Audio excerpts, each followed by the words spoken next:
On va enchaîner avec, plutôt terminer avec le câble et un spectre pour la BOE, celui de la stagflation. Oui, donc on a vu qu'il y a une baisse de l'emploi lors de 7 des 8 derniers mois, hein. Donc, du coup, avec ça, une baisse des taux directeurs, du taux directeur serait quasiment garantie pour le mois d'août, hein. Mais avec la surprise à la hausse qu'on a eue sur l'inflation au Royaume-Uni qui semble persister, la courbe des taux gilt est remontée, hein, les 10 ans, le 30 ans. Hein, ce qui milite ensuite donc pour un attentisme, hein, de la Banque d'Angleterre, hein. Alors en effet, si on regarde, on a eu 3,6% d'inflation, hein, et la cible de 2% de la Banque d'Angleterre reste vraiment hors d'atteinte pour l'instant, hein. Alors c'est l'accélération la plus rapide depuis début 2024, hein.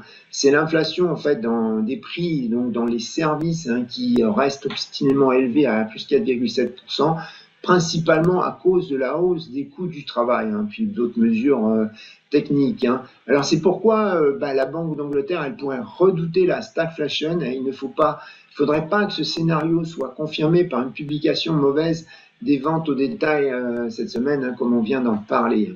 Alors si on regarde le marché des swaps Sonia, donc court terme, on a les traders institutionnels qui anticipent déjà à 88% une baisse de la Banque d'Angleterre donc au mois d'août, et 2 baisses au total pour la fin de l'année, hein. Alors en tout cas, ce qui est certain, c'est que la stagflation, comme à chaque fois, n'aidera pas la livre sterling, et une remontée éventuelle donc de la paire GBP-USD serait plutôt due à une baisse du dollar, hein, donc en fonction évidemment des négociations des dernières minutes sur les droits de douane, pas en Angleterre puisque c'est déjà fait, mais dans le monde entier. Alors, d'un point de vue technique, hein, comme l'eurodoll, la paire est en train de consolider depuis le 15 juillet. Hein, pareil, elle avait commencé à baisser le 1er juillet. Donc la paire, elle a perdu 82 pips la semaine dernière, donc un tout petit peu plus que l'eurodoll.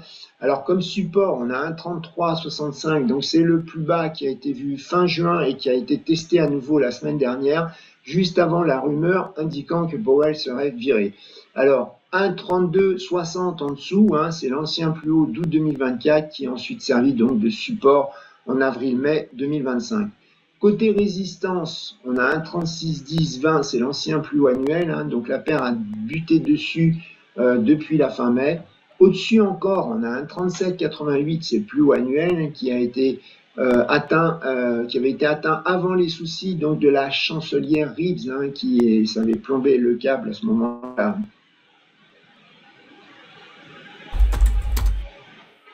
Philippe, on ne vous entend plus.